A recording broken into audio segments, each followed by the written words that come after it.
com suas botas a caminhar, cheia de amor em sua barca, habita o mundo daqui e de lá, com tua rede almas a pescar. És obreira do Senhor, resgatando do lodo a luz. És mensageira do teu amor, do Evangelho de Jesus. Irmã Ismalha, quanta coragem traz no olhar. Sorrindo, a luz espalha por onde passa a resgatar.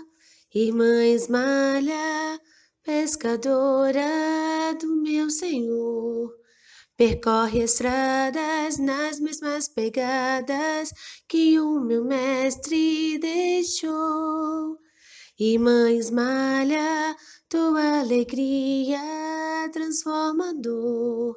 Traz esperança com tua fala, semeadora do amor.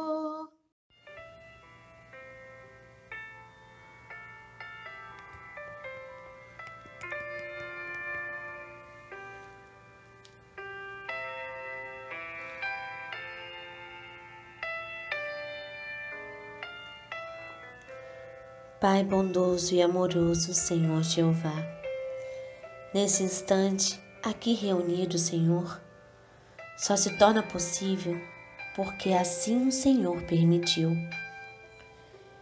És o nosso provedor do dom de viver, como também fonte de tudo que nos proporciona evoluir. Sabemos, Senhor, que o estudo é um elemento importante para compreendermos nosso processo encarnatório, como também melhor proceder, que só é possível através do Evangelho do nosso Mestre Jesus, que a nossa doutrina de amor e luz nos ajuda a praticar com a fé raciocinada que nos alimenta. Mestre de nossas vidas, esteja sempre em nossa companhia. O Senhor é a luz que ilumina os nossos passos no melhor caminhar e que aquece nossos corações a enfrentarmos com força e esperança as provações do nosso dia a dia. Senhor, permaneça conosco durante esse estudo de orientação e ilumine a nossa irmã responsável a ministrar a palavra desta noite. Gratos somos pelo teu amor, nosso mensageiro da paz. Que assim seja.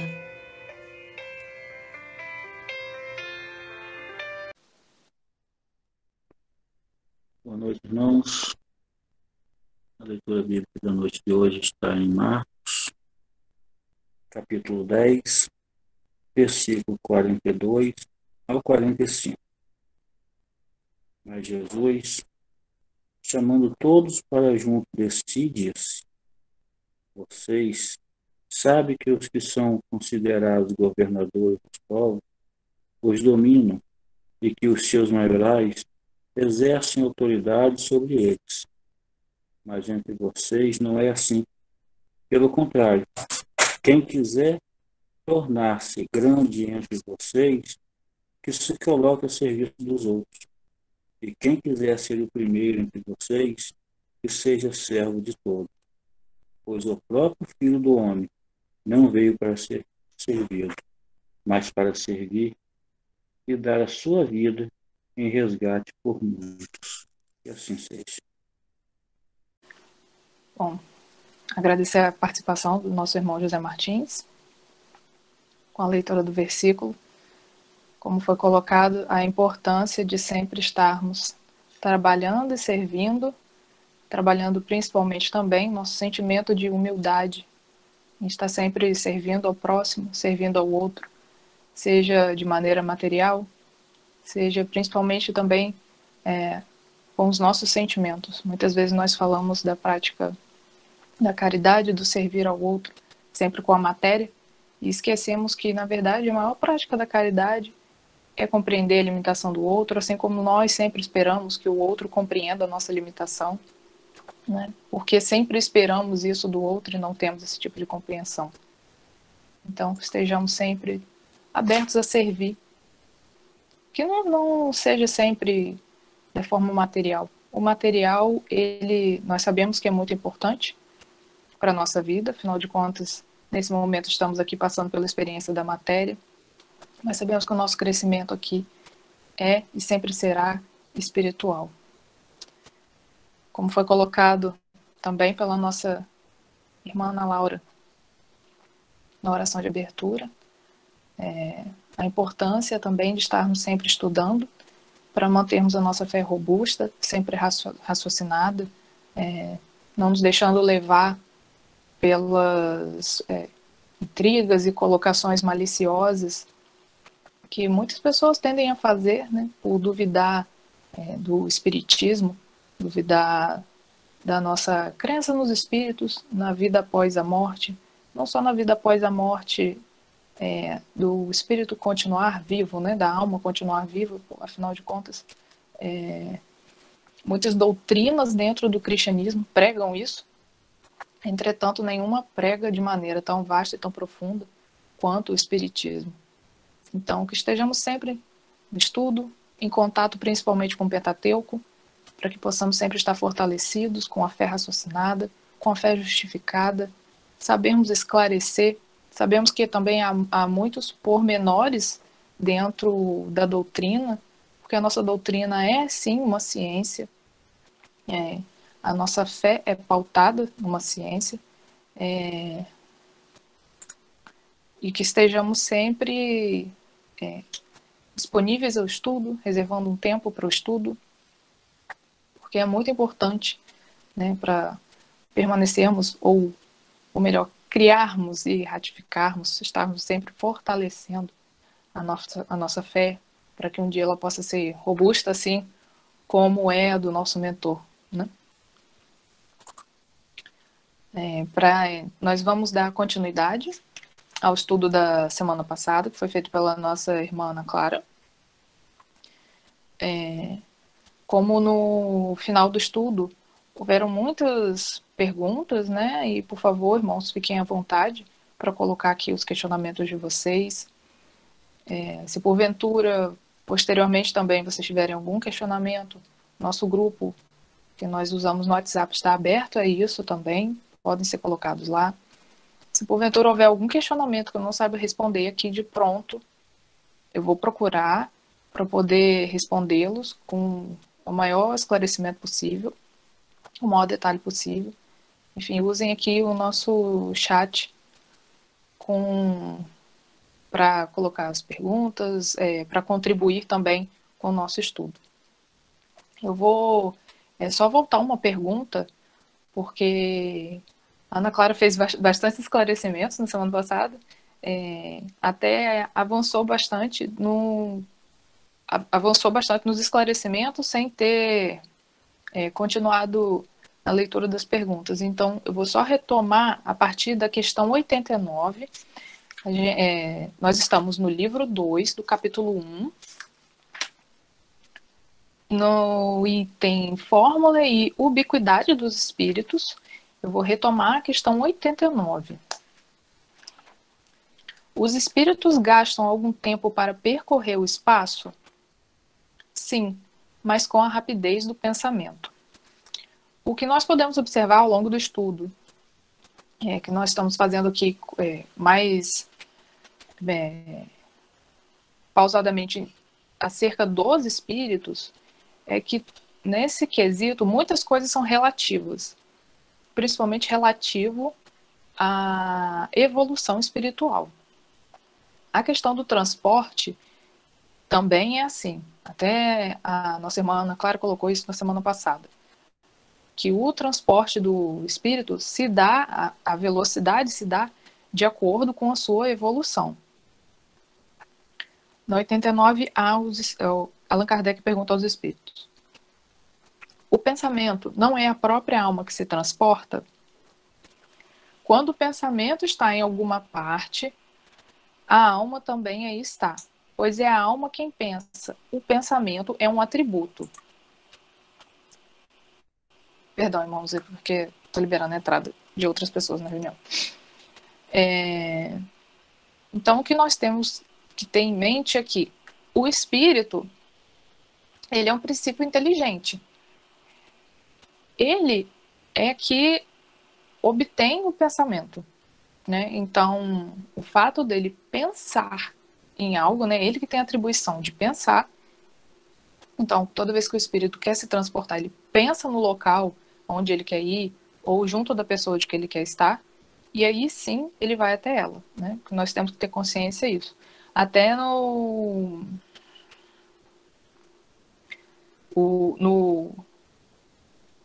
capítulo 2 do O que é o Espiritismo, do livro O que é o Espiritismo, no item 10, Allan Kardec esclarece esse questionamento de que o espírito é o princípio inteligente que abriga o pensamento. Então, né, o pensamento é esse atributo que faz com que o espírito possa se locomover e ter ações, mas o pensamento é um atributo do espírito, e não o contrário. Na questão 90. O espírito que se transporta de um lugar a outro tem consciência da distância que percorre e dos espaços que atravessa, ou é subitamente transportado ao lugar onde quer ir? Os irmãos respondem: ambas as coisas. O espírito pode perfeitamente, se o quiser, dar-se conta da distância que percorre, mas essa lembrança pode desaparecer completamente. Isso depende da sua vontade, bem como da sua natureza, mais ou menos depurada. Então, o que nós podemos observar é que, com relação a essa questão do transporte, né, o espírito ele vai fazer isso de forma mais rápida ou mais devagar, de acordo também com a sua evolução. Né? E não só pela questão de ter a ciência de si, mas como nós vamos ver logo à frente, quando começarmos a falar do perispírito, a brutalidade do perispírito que cerca esse espírito também pode servir tanto para facilitar quanto para retardar um pouco o processo do transporte. Questão 91. Allan Kardec pergunta aos irmãos: a matéria oferece obstáculo aos espíritos? Os irmãos nos respondem: não, eles penetram tudo. O ar, a terra, as águas e até mesmo o fogo lhes são igualmente acessíveis. Nessa questão aqui também, cabe a gente colocar um ponto que isso também é de acordo com a evolução do espírito. Quanto mais ciente, mais evoluído o espírito é, mas ele tem a ciência de que, mas ele tem a consciência de que ele consegue ultrapassar a matéria, porque a matéria de fato não vai ser mais obstáculo para ele. Até porque ele vai ser muito mais fluido, o perispírito dele também é muito mais fluido do que o de um espírito que não tem uma evolução tão avançada assim. Já os espíritos mais embrutecidos, até mesmo como os nossos aqui, né, que habitam a Terra, eles não têm tanta facilidade assim no transporte. Isso a gente, tanto no transporte, quanto a passar por matérias, né? Seja por uma porta, uma janela, uma parede. Para quem já teve a oportunidade de participar, por exemplo, da reunião mediúnica, pode perceber que muitos irmãos chegam na reunião falando sobre essa dificuldade de locomoção, que teve que pegar um carro, um ônibus, ou que chegou na porta do MEPAS, por exemplo, no portão do MEPAS, teve que se despojar de algumas coisas que estava carregando, alguns objetos que realmente os nossos irmãos não deixam entrar. Então, eles ainda têm bastante essa dificuldade material de atravessar, né, um material. Sim, Alcineia, muitos usam cavalo, né? Alguns chegam com lança, querem entrar com lança, nossos irmãos não podem deixar, né? Os guardiões dos meus pais não deixam. Então, muitos ainda têm esse apego à matéria. De, eu bati na porta da casa dela, ela não me deixou entrar. Eles ainda têm bastante essa percepção de tão apegados à matéria que eles ainda estão, embrutecidos, da falta da ciência de si enquanto desencarnados. Então, eles não conseguem ainda ter essa percepção. Por outro lado, nós também temos irmãos que não têm uma evolução moral tão avançada, mas já sabem que em seu estado desencarnado conseguem transpor obstáculos, né, objetos materiais, e fazem uso disso para zombar de outros irmãos, para obsidiar, porque já tem consciência do seu estado. Então, é uma questão, de fato, de analisar caso a caso.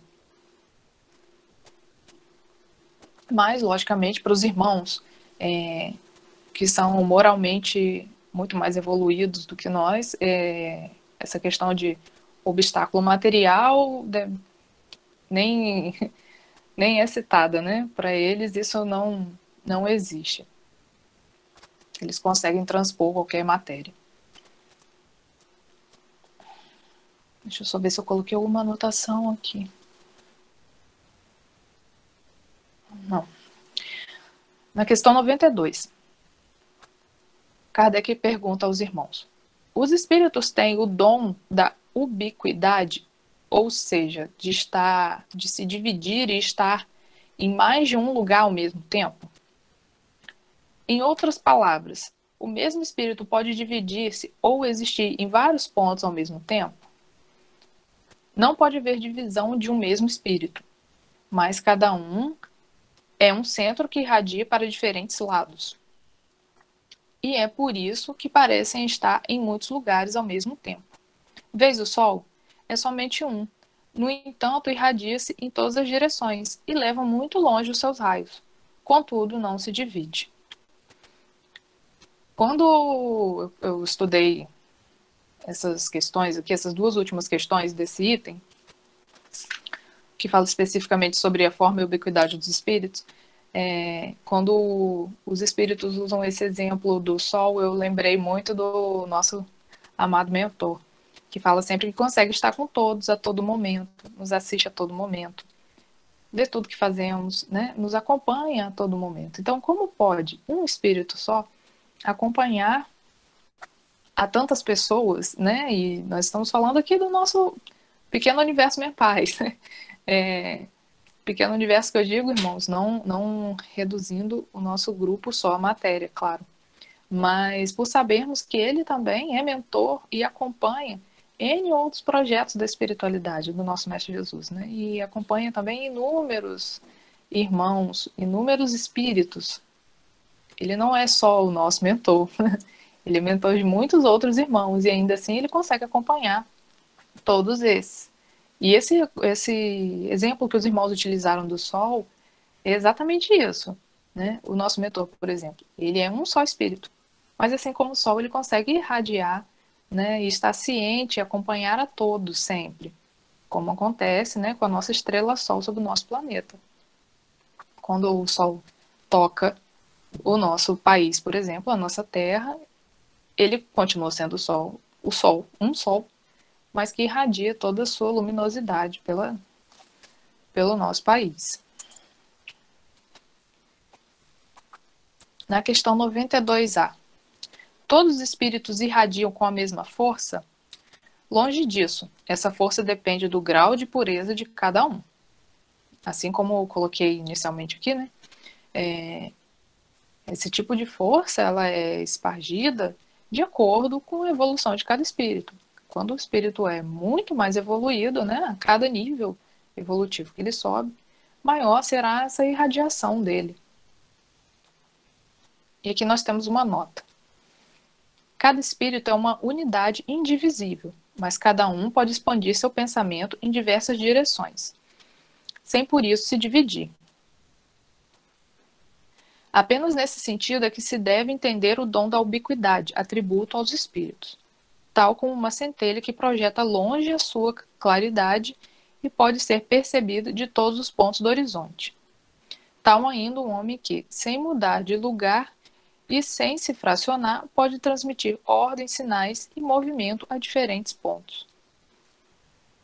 Então, o espírito, ele não se divide, né? Ele é único, indivisível, mas ele consegue sim estar ciente, nos acompanhar e se irradiar, né, por diversos lugares, inúmeros lugares, de acordo com a sua evolução.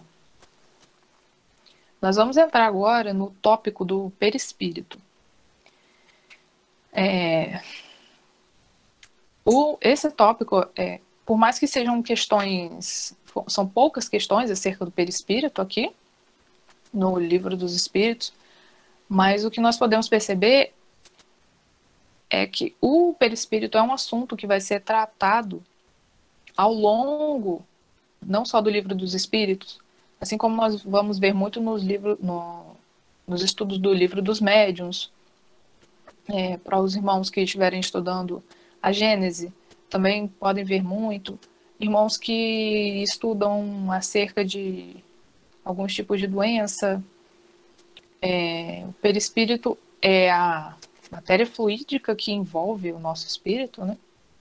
Nós vamos ver aqui algumas definições mais filosóficas acerca dessas divisões que nós temos, né? Kardec coloca o homem, a criação do homem, como um ser, digamos assim, triplo: corpo ou matéria, a alma, que é intangível, e o perispírito, que é o que cobre a alma, que é o ser inteligente, e ele chama essa junção da alma com o perispírito de espírito. Logicamente que nós temos o hábito no dia a dia, né, de nos referirmos ao espírito como essa unidade, nos referimos à alma e espírito, né, em unidade. Não que haja um erro, tá? Só que Kardec nos coloca, principalmente até no livro O que é o Espiritismo, e também na Gênese, ele nos coloca essa distinção, né, de que a alma, que é o princípio inteligente, é intangível e se irradia, e o perispírito é o que dá a forma, e é o que vai adequar o nosso espírito, né, a nossa alma, é o que vai adequar a nossa alma ao corpo, para que ela possa formar assim um espírito e ser adequado ao corpo, de acordo não só com o planeta em que nós habitamos, né, como também as provas e expiações que nós temos que passar nesse planeta. Então é um item que vale muito a pena ser estudado, mas restritamente para quem tiver um pouco mais de interesse. Na questão 93, Kardec pergunta: o espírito propriamente dito tem alguma cobertura ou, como pretendem alguns, está envolvido numa substância qualquer? Os irmãos nos respondem: o espírito está envolvido por uma substância que é vaporosa para ti, mas ainda bastante grosseira para nós. Suficientemente vaporosa, entretanto, para poder elevar-se na atmosfera e transportar-se aonde queira. Nós temos aqui uma nota. Assim como o germe de um fruto é envolvido pelo perisperma, que é como se fosse uma capinha do embrião de uma semente, de uma plantinha. Então, assim como o germe de um fruto é envolvido pelo perisperma, o espírito propriamente dito é revestido por um envoltório que, por comparação, pode chamar de perispírito.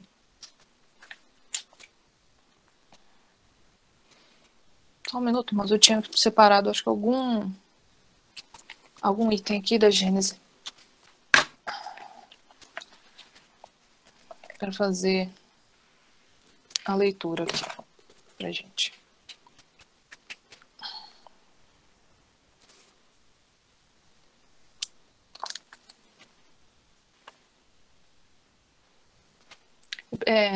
Por que eu preferi me ater mais a alguns detalhes com relação ao perispírito? perispírito ele é o que vai criar um enlace do nosso corpo com a nossa alma, né? Essa capa fluídica que nós temos no entorno da nossa alma, que forma o nosso espírito, né? A alma, o perispírito formando o nosso espírito, essa capa fluídica é o que vai se unir ao nosso corpo e fazer esse enlace, né? Para dar a vida ao nosso corpo. É quando essa capa fluídica se desfaz, né, que nós temos o estado da morte da matéria, do corpo. Se desfaz, não, perdão, se desenlaça da matéria, é que nós temos a morte da matéria. E através dela também é que nós ficamos ligados a todo momento. Para quem já teve a oportunidade de ler o livro sobre Eurípides Barçanufo, cita Eurípides Barçanufo, acho que O Apóstolo da Caridade, se eu não me engano o nome do livro, que tem vários livros sobre Eurípides. Mas esse em específico, que foi o que eu li, foi inclusive o primeiro livro que eu li quando eu cheguei ao grupo. A irmã Judicéia me orientou a ler esse livro, porque falava que Eurípides Barçanufo foi um católico, né? Ele era muito fervoroso, e ele foi convertido ao espiritismo, participando de reuniões mediúnicas e vivenciando bastante a experiência do espiritismo, não só na literatura, mas também no trabalho, né, no trabalho espiritual. E uma das passagens desse livro, o autor relata, que infelizmente não vou lembrar o nome agora, tem um bom tempo que eu já li, o autor relata que muitas vezes ele se desprendia a trabalho, e que era a trabalho para atender outras pessoas em outros lugares, distantes da cidade onde ele morava, e que era possível ver, inclusive, do lado de fora da casa dele, aquele cordão fluídico que o prendia. Né? Para a gente só ter um pouco de noção como que isso é ligado à nossa matéria. Né? Enquanto nós dormimos, estamos em desprendimento do sono, fazendo algum trabalho por perto ou no mundo espiritual, é esse cordão que mantém a nossa alma presa ao nosso corpo.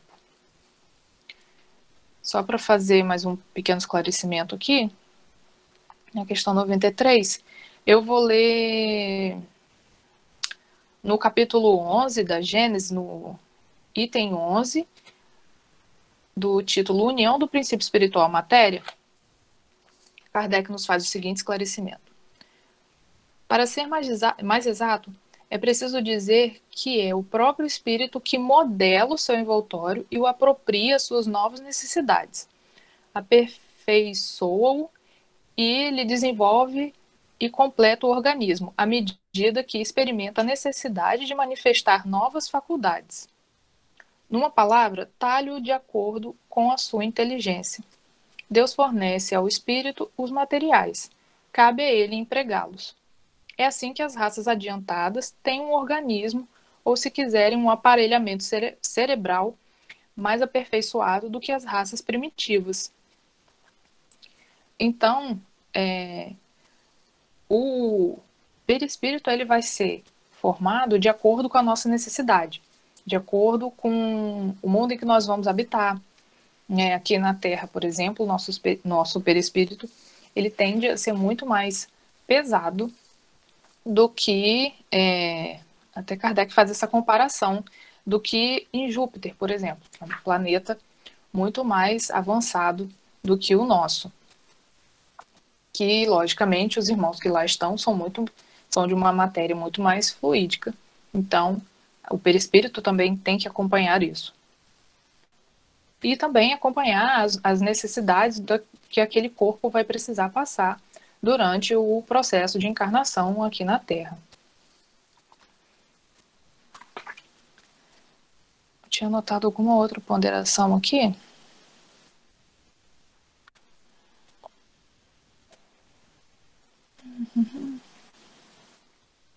Deixa eu ver se ainda é. Só um minuto.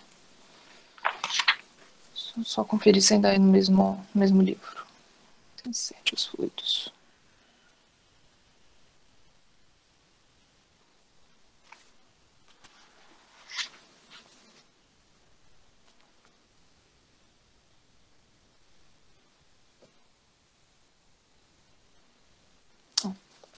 Eu vou dar continuidade aqui, perdão, irmãos. Na questão 94. Na questão 94. Me desculpe. De onde tira o espírito o seu envoltório semimaterial? Os irmãos respondem: do fluido universal de cada globo. É por isso que ele não é o mesmo em todos os mundos. Passando de um mundo a outro, o espírito muda de envoltório, como mudar de roupa. Então, como falei aqui anteriormente, de acordo com o planeta que nós estamos vivendo, nós vamos retirar dali a matéria para o nosso perispírito, né? Assim como o nosso corpo é feito também de uma matéria cósmica primitiva, o nosso perispírito também vem proveniente dessa matéria, porém num estado mais fluido, claro. Mas ainda assim da mesma origem, com uma composição diferente, mais fluida, porém de uma mesma origem, para ele poder se adequar a esse planeta em que essa alma vai reencarnar, né?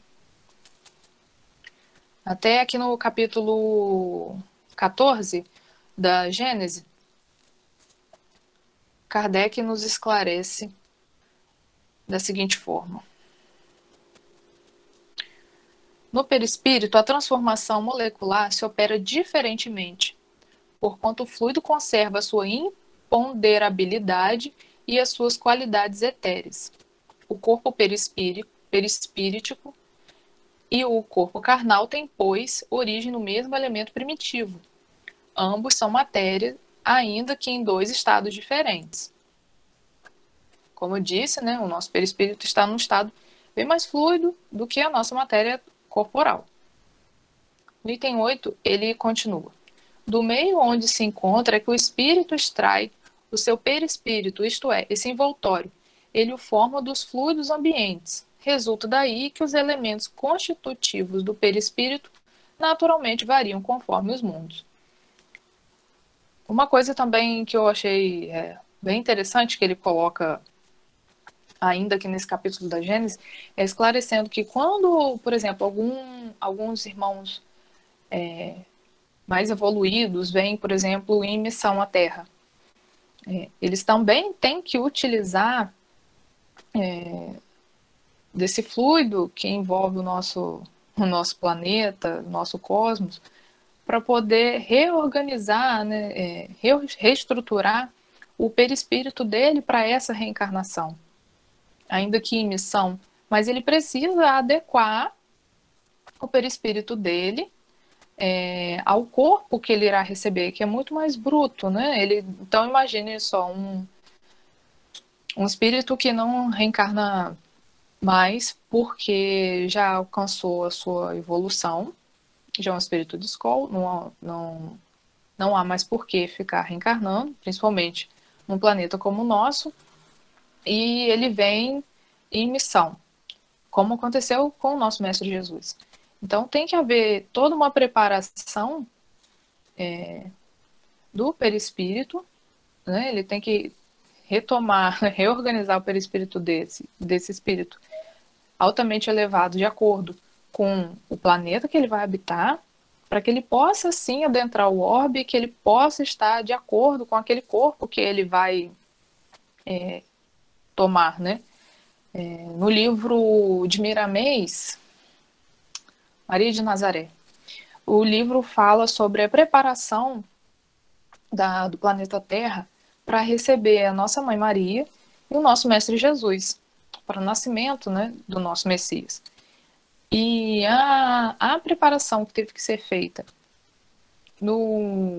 na terra em que ele iria habitar, e também não só na terra material, mas também na parte espiritual de tantos irmãos perdidos e ainda embrutecidos que estavam naquele lugar, o trabalho de recolhimento desses espíritos que teve que ser feito para que nós pudéssemos receber tanto a nossa Mãe Maria quanto o nosso Mestre Jesus, foi um trabalho amplo de anos e anos, que nós realmente não conseguimos conceber.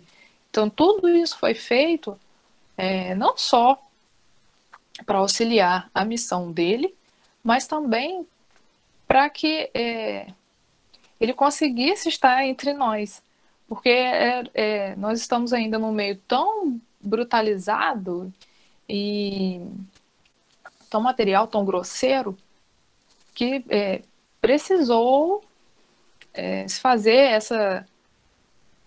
praticamente uma limpeza, um preparo do ambiente para que ele conseguisse reencarnar, de tão elevado que é, né, o espírito do nosso amado mestre e da nossa Mãe Maria. Então, às vezes quando nós falamos dos espíritos que vêm em missão, reencarnam em missão, nós não temos nós sabemos sim, né,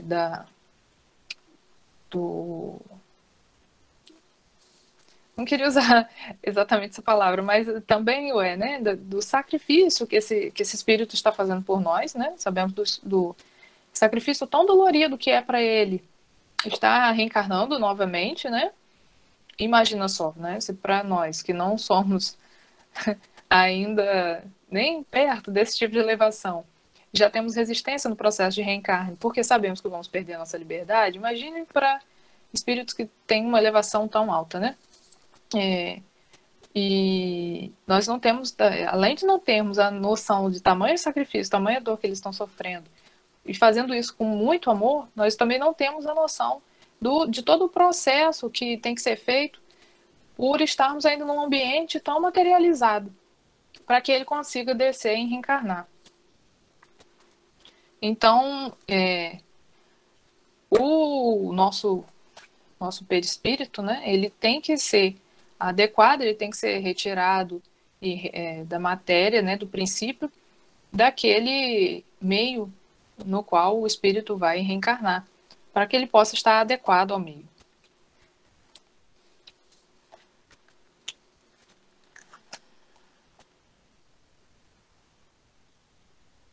Dizendo a questão 94A vai ser exatamente o que nós estávamos falando agora. Assim, quando os espíritos que habitam mundos superiores vêm ao nosso meio, tomam um perispírito mais grosseiro, é necessário que se revistam da vossa matéria. Já o dissemos.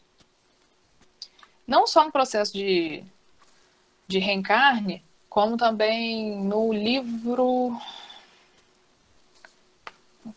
Não sei se foi aqui.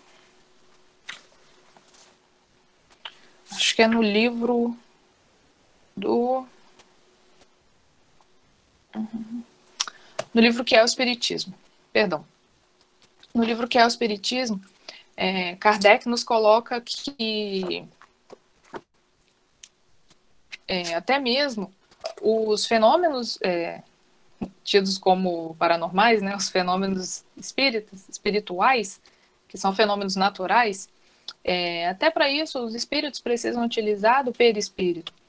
Porque através do perispírito, por exemplo, ele usa aqui até o exemplo das mesas girantes. Que ele nos esclarece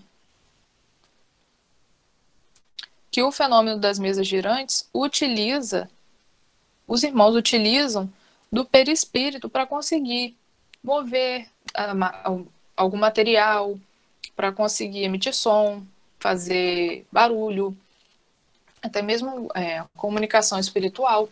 Ela se dá porque o espírito consegue usar dessa matéria, né, do perispírito, a nossa alma, o nosso princípio inteligente consegue utilizar dessa matéria fluídica para movimentar coisas, para bater, fazer sons, até mesmo para se manifestar visualmente falando.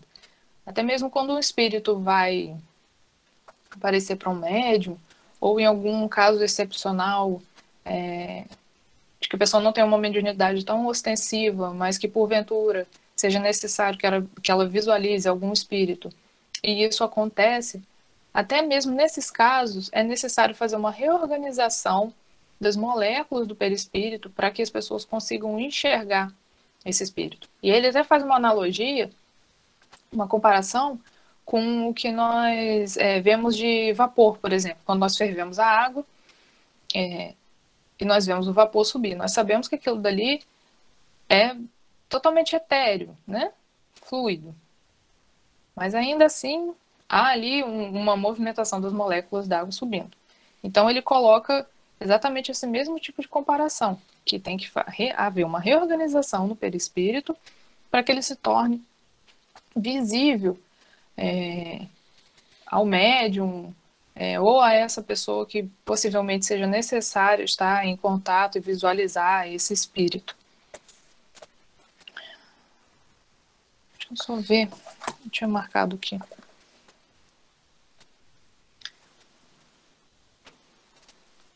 Me desculpa, irmãos, é porque realmente é um tópico que nós temos muitos pontos a serem colocados, né? Nos dá subsídio para muitas colocações. Não acho que foi exatamente o que eu já tinha falado. Perdão, foi exatamente o que eu já tinha falado. Até ele tem uma colocação, um exemplo que ele coloca aqui no capítulo 14 da Gênesis, no item sobre os fluidos, que até mesmo para que nós aqui, em matéria mais brutalizada, consigamos ver espíritos que estão de elevação muito maior, é necessário que eles tenham que fazer essa readaptação, até mesmo para que os médiuns ostensivos consigam visualizar esse espírito, porque a luz que esses espíritos irradiam, que essas almas irradiam, é tão forte, que se não for o perispírito deles não forem reorganizados de acordo com o ambiente, né, com o planeta o qual ele está adentrando, o médium não conseguiria ver de tão forte que seria a luz, né? E como eu disse anteriormente, né, muitas coisas a gente aprende na vivência da reunião mediúnica, né?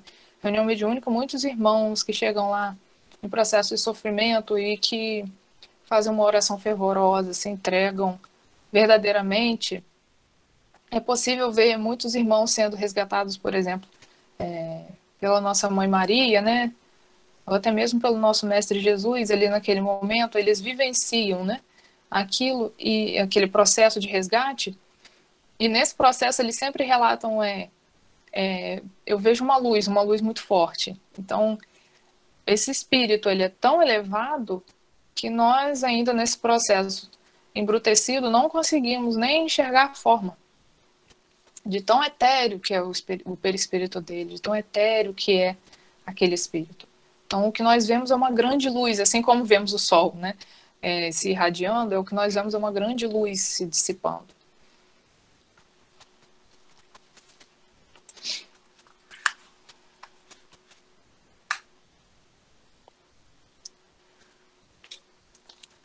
Continuando aqui na questão 95. O envoltório semimaterial do espírito tem formas determinadas e pode ser perceptível? Os irmãos respondem: sim, tem a forma que o espírito queira. É assim que ele vos aparece algumas vezes, quer em sonho, quer no estado de vigília, e que pode tornar a forma visível e mesmo palpável. Então, né, como eu coloquei inicialmente, logicamente que isso também está ligado à evolução desse espírito. Essa forma que ele pode assumir com essa facilidade está ligada à evolução do espírito. Nem todo ele, que não seja tão evoluído assim, conseguirá se modificar seu perispírito de forma tão rápida para que possa atender aos caprichos, né, de um irmão menos esclarecido. Vou só fazer uma leitura aqui da questão, para complementar a questão 95, no livro que é o Espiritismo.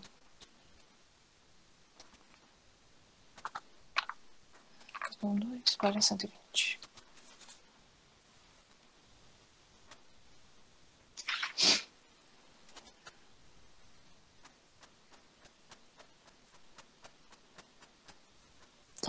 Desculpa, nós já falamos sobre isso. Então, como eu estava dizendo sobre o perispírito, né, que depende, lógico, da evolução desse espírito. Por quê? Voltando ainda à questão da reunião mediúnica, na reunião mediúnica, nós vemos muitos irmãos, por exemplo, que chegam para o socorro, por exemplo, sem um braço, ou sem uma perna, ou que perdeu alguma função.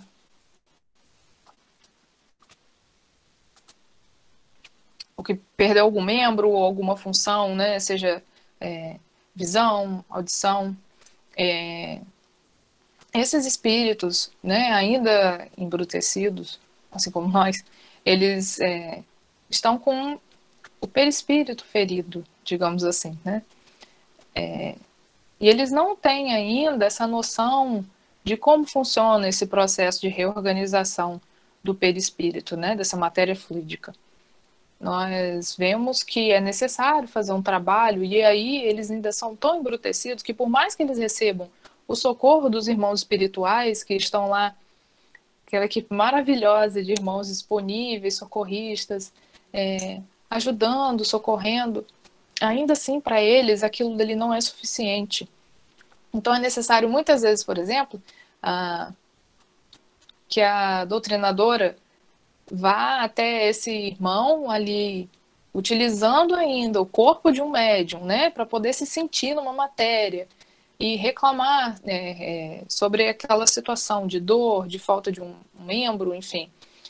E que a doutrinadora faça o trabalho de seja um curativo, seja fazer um passe naquele irmão e mostrar para ele que aquele membro ainda está ali, ou que ele recobrou a audição, a visão, porque ele ainda está tão embrutecido que ele precisa que alguém em matéria, que um encarnado, o mostre que ele ainda possui aquele membro ou aquela função, né? O mostre que ele foi socorrido, que suas dores foram sanadas. Então, nesse processo, por exemplo, de irmãos que são resgatados na reunião mediúnica, é justamente porque o estado ainda de materialização daquele irmão é tão grande que não basta só ser socorrido pelos irmãos espirituais. Eles precisam também que haja um socorro material. Eles precisam se sentir na matéria, né, daquele médium. Eles precisam incorporar naquele médium, se sentir na matéria. Receber também o socorro e a palavra amiga de uma pessoa encarnada para que ele possa se sentir socorrido. Porque todo aquele trabalho ali do meio espiritual ainda não o sacia, tendo em vista a sua brutalidade. Inclusive é pelo perispírito também dele, desse irmão desencarnado, que ele consegue utilizar o corpo de um médium para poder se comunicar, seja numa reunião mediúnica, enfim, que ele consegue utilizar o corpo de um médico para uma comunicação ou para algum fenômeno mediúnico, né? Isso nós vamos poder ver com mais detalhes no estudo do Livro dos Médiuns, mas é através da ligação desse perispírito com o corpo desse médium que ele vai conseguir se sentir ali em matéria novamente para receber o socorro para refazer o seu perispírito.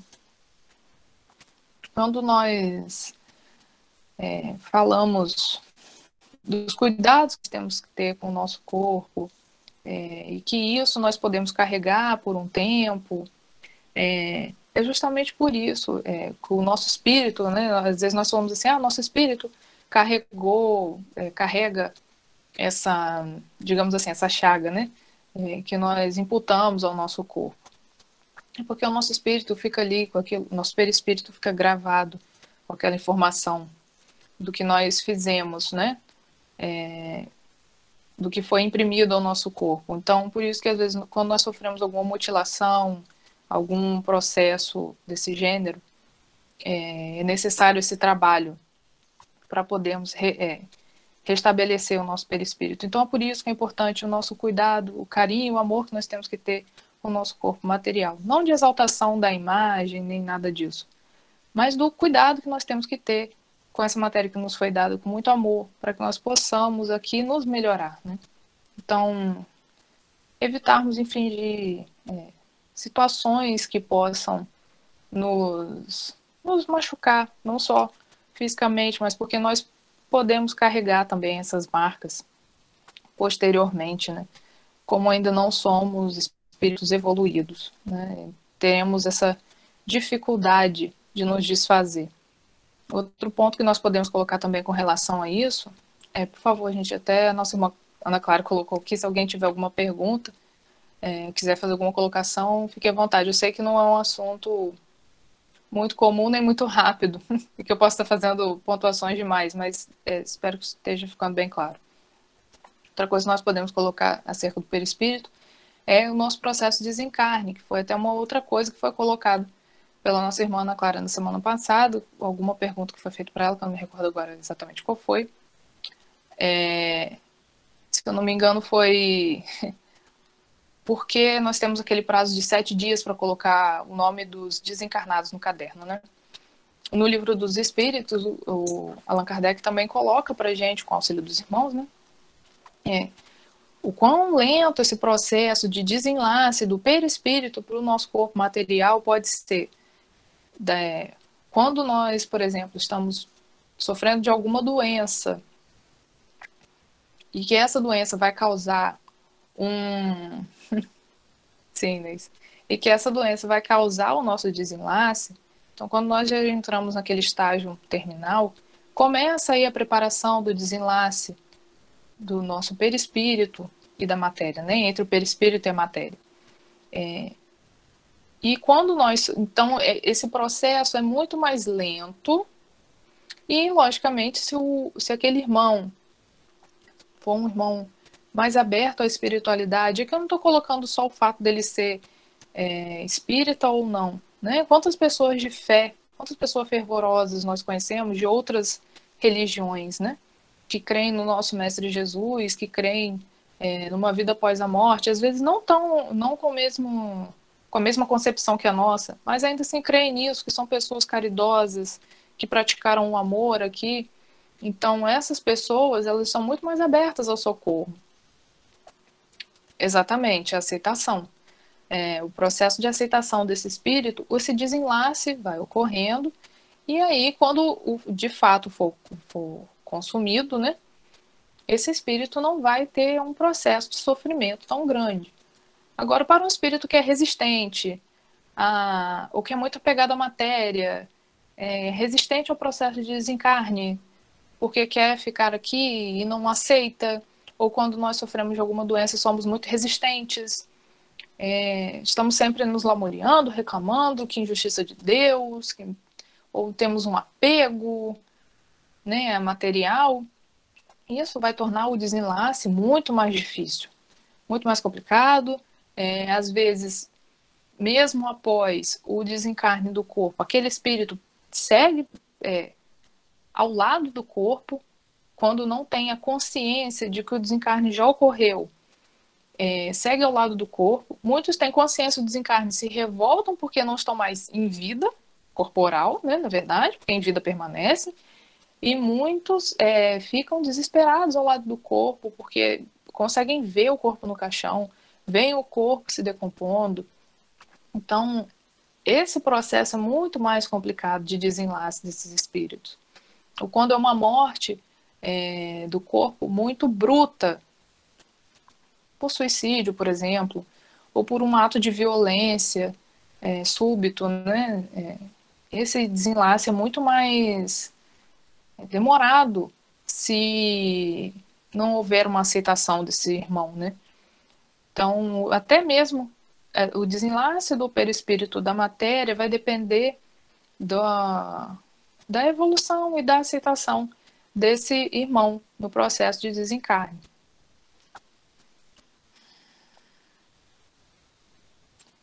A Inês está colocando uma pergunta aqui, se na hora desse desenlace só o que pode ajudar é a oração. Inês, a oração ela é o nosso meio de socorro permanente, né? Ela é realmente o meio mais, como eu posso colocar, mais eficiente, né, de socorro. Logicamente que no momento que há o desenlace, pelo menos aos nossos olhos, né, que nós vemos que o corpo, de fato, não possui mais vida, a matéria não possui mais vida, nós podemos sim auxiliar no processo de desenlace através da oração. Mas, e também, lógico, posteriormente, continuarmos orando para que aquele irmão possa ter uma boa aceitação do processo de desencarne. De qualquer forma, para que esse desenlace ocorra de uma maneira mais natural e mais fácil, depende também da aceitação do espírito, né? Lógico que a nossa oração, ela sempre vai ajudar, ela sempre é bem-vinda, seja no momento da doença, ou seja naquele, né, e ao longo dessa doença, quando nós já percebemos que, de fato, só se não for o momento daquele espírito de fazer o desenlace, né, e nós já temos essa consciência, pelo menos através da ciência, né, de que é chegado o momento do desenlace daquele espírito, e nós já vamos não só nos preparando, mas preparando aquele espírito também, né, através da oração. E posteriormente também, né, para que o espírito aceite.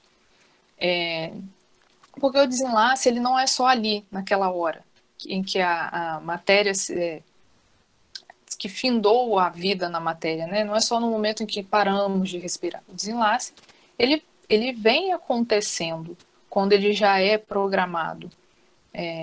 A não ser, como eu coloquei, em casos brutos, como suicídio, enfim, ou que a pessoa desencarna de uma maneira assim, muito súbita. E aí a equipe espiritual que vai estar ali para socorrer esse irmão vai fazer esse processo de desenlace. Mas quando nós já estamos num processo mais longo, né, doentes, enfim, da matéria, esse desenlace, essa equipe espiritual já vem nos acompanhando há mais tempo. Mas a oração, ela sempre sim é bem-vinda. De qualquer forma, o processo de desenlace ele pode ser moroso de acordo com a necessidade ou com a resistência desse espírito à aceitação, né? Não é só ali, não se dá só em um momento específico, né? Ele pode ser um pouco mais longo de acordo com a necessidade do espírito, como eu coloquei, até alguns espíritos que, por mais que o corpo já não tenha vida, e ainda assim eles são resistentes. E a necessidade também da gente sempre orar por esse espírito, orar não com aquela melancolia, tá, irmãos? Não com melancolia, com, meu Deus, como isso foi acontecer, nossa, como eu sinto falta dele aqui, porque se ele tivesse aqui, esse tipo de oração, sinceramente, mais vai atrapalhar o processo de desenlace desse irmão do que ajudar, né? Porque o espírito sente que nós estamos ali atados àquele sentimento, né? Nós temos que orar realmente para que ele possa aceitar o processo, para que ele possa aceitar a ajuda dos irmãos. É muito importante isso, assim, às vezes nós vemos muito na reunião mediúnica que eles estão sendo socorridos há já muitos anos e não conseguem enxergar isso, né? Nós conseguimos receber irmãos, por exemplo, que muito antes de Jesus Cristo, que vou só encerrar esse esclarecimento aqui para a gente poder colocar o nosso hino final. Irmãos que são da época de Cristo ou até antes, ainda em batalhas e que não aceitaram o desencarne, né? E eles não têm nem consciência que o desencarne aconteceu. Eles só estão ali revivendo aquele processo infinitamente. Então, olha quantos milênios as equipes socorristas vêm por nada. Eu espero que tenha esclarecido, né? Caso ainda tenha ficado alguma dúvida. Há quantos milênios eles vêm recebendo ajuda e não conseguem, de fato, enxergar ajuda, né? Eles ficam presos nessa faixa mental, nesse pensamento por anos. Sim, a revolta com Deus prejudica muito o desencarne. Não só a revolta desse irmão, como também, por exemplo, algum ente querido meu desencarna. E não só ele está revoltado, como eu estou revoltado com o desencarne dele. Olha só que situação, né? Esse irmão ele já vai ter uma dificuldade própria, íntima, de aceitação, porque ele desencarnou e ele queria continuar na matéria, e ele se acha injustiçado pelo processo de desencarne, ou porque ele não achava que ele merecia passar pelaquela doença, ou não merecia passar pelaquela situação, ou porque era jovem, enfim. Muitos se revoltam porque deixaram uma família para trás, esposa, filhos, marido. Então, isso sim vai atrapalhar muito, muito, porque eles vão estar ligados àquelas pessoas, à matéria. Muitos querem ficar em suas casas. Então, esse processo de revolta do próprio espírito já atrapalha muito. E também dos que ficam aqui e que se revoltam ou que ficam extremamente melancólicos, né? Logicamente, irmãos, que nós temos o direito de viver o nosso luto, tá? Não estou dizendo aqui que um irmão meu desencarna amanhã e eu tenho que estar feliz com isso. Não é isso, né? Nós ainda estamos aqui na matéria, nós temos a compreensão de que nós vamos ter nossos dias de tristeza. E é necessário também para o nosso espírito, para a nossa sanidade mental, por mais que nós tenhamos compreensão do processo de encarne e desencarne, e reencarne, que possamos exteriorizar isso, que possamos chorar. Nós temos o direito de viver o nosso luto. O que nós não podemos é nos apegar a isso e fazer disso ponto de remorso o resto da nossa vida. Até porque isso vai atrapalhar muito o desenlace desse irmão. Só para finalizar, vou colocar aqui o exemplo, por exemplo, que nós já recebemos na nossa reunião mediúnica, o espírito do João Hélio, se eu não me engano, que foi um menino que desencarnou no processo de um acidente de carro de maneira muito bruta. Ele já tinha compreensão do porquê daquele processo ter acontecido com ele e já tinha aceitação daquilo, mas os pais dele não, né, não aceitavam, estavam extremamente revoltados. E a sociedade em si, né, a nossa sociedade também estava extremamente revoltada e não parava de falar sobre aquilo. Aquilo estava perturbando muito o espírito. Não só pelo desenlace da matéria que já havia ocorrido, mas porque ele não conseguia encontrar paz. Imagine só, os pais a todo momento falavam disso, milhões de pessoas no nosso país falavam disso, ele não conseguia encontrar paz para poder se cuidar, para poder estar ali, para poder estar ali passando por aquele processo, né, de recomposição do espírito dele. Então, nesse processo de desenlace, nós temos sim que ter muito cuidado, não só íntimo, né, de estarmos cientes da nossa responsabilidade de não sermos revoltados, não nos revoltarmos, como também de sermos cientes de quando isso acontecer com nossos entes queridos, que essa revolta também, seja lá por que meio socorrer, não deixemos que essa revolta não nos tome. E aí sim a gente volta à necessidade, né, e à importância da oração. A oração, ela sempre vai ser nosso norte, né, ela sempre vai nos guiar, ela sempre vai ser nossa rocha de fortalecimento, né. É sobre essa rocha que nós temos que construir nossa casa, né, a nossa fé. A oração, ela que nos dá esse alimento, né, para que estejamos sempre fortalecidos e não nos deixemos corromper por esse tipo de situação, que vai atrapalhar não só a gente, mas também o outro, né, nesse processo de desencarne. Bom, já são 9h05. Se porventura houver mais algum questionamento, vocês podem colocar, por favor, no nosso grupo. Eu vou visualizar lá e vou responder, né? Podem solicitar lá, se houver mais algum questionamento. Agradeço aqui a presença de todos, espero que tenha sido esclarecedor. Vou colocar aqui, para finalizar, o nosso hino de encerramento e a nossa oração. Agradecendo sempre a presença dos irmãos aqui nessa noite de segunda, e principalmente a oportunidade de trabalho dada pelo nosso Mestre Jesus e nosso mentor Paulo de Tarso. Tenhamos todos uma boa noite, um sono abençoado. Vou colocar aqui nosso hino e a nossa oração. Boa noite, irmãos. O sonho que tive esta noite foi um exemplo de amor. Sonhei que na praia deserta eu caminhava com nosso Senhor ao longo da praia deserta. Quis o Senhor me mostrar cenas por mim esquecidas de tudo que fiz nesta vida. Ele me fez recordar cenas das horas felizes, que a mesa era farta na hora da ceia. Por onde eu havia passado, ficaram 2 pares de passos na areia. Então o Senhor me falou em seus belos momentos passados, para guiar os teus passos, eu caminhava ao seu lado.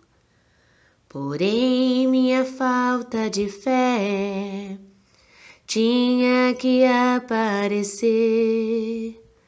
quando passaram as cenas das horas mais tristes de todo o meu ser. Então ao Senhor reclamei, somente meus rastros ficaram. Quando eu mais precisava, quando eu sofria e chorava, o Senhor me abandonou.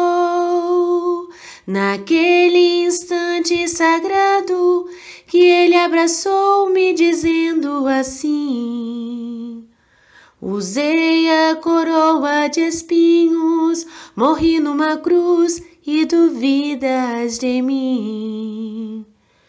Esses rastros são meus, ouça o que eu vou lhe dizer. Em seus momentos de angústias, eu carregava você. Em seus momentos de angústias, eu carregava você.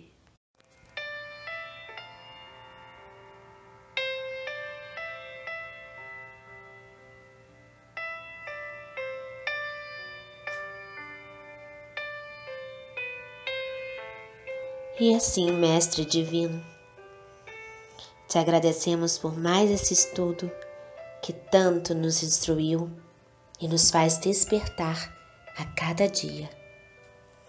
Queremos tanto ser melhores, Senhor, e é através de Ti que seremos. É através de despirmos das nossas vontades, através das provas, que cada vez mais nos aproximamos de Ti. Ó iluminado de Deus, transborda em nós o Teu amor, aonde estivermos, seja no plano terrestre, nas zonas umbralinas ou de luz. O que precisamos, Senhor, é do Teu olhar que nos move, da Tua mão estendida que nos cura e das Tuas pegadas, Senhor, que nos orienta o caminho, pois só com o Senhor, Mestre querido, é que permaneceremos fiéis às leis divinas, agradando aos olhos do nosso amoroso Pai, Senhor Jeová. Senhor, envolva o nosso planeta com Tua luz, que ela opere em cada cantinho, em cada continente, trazendo a purificação e saúde atmosférica e das consciências neste momento de transição em que estamos. Que todos nós, Senhor, estejamos na mesma vibração, na vibração do amor curador. Permaneça em nós, Senhor, nos ampare e nos fortaleça, hoje, agora e sempre. Que assim possa ser, Senhor.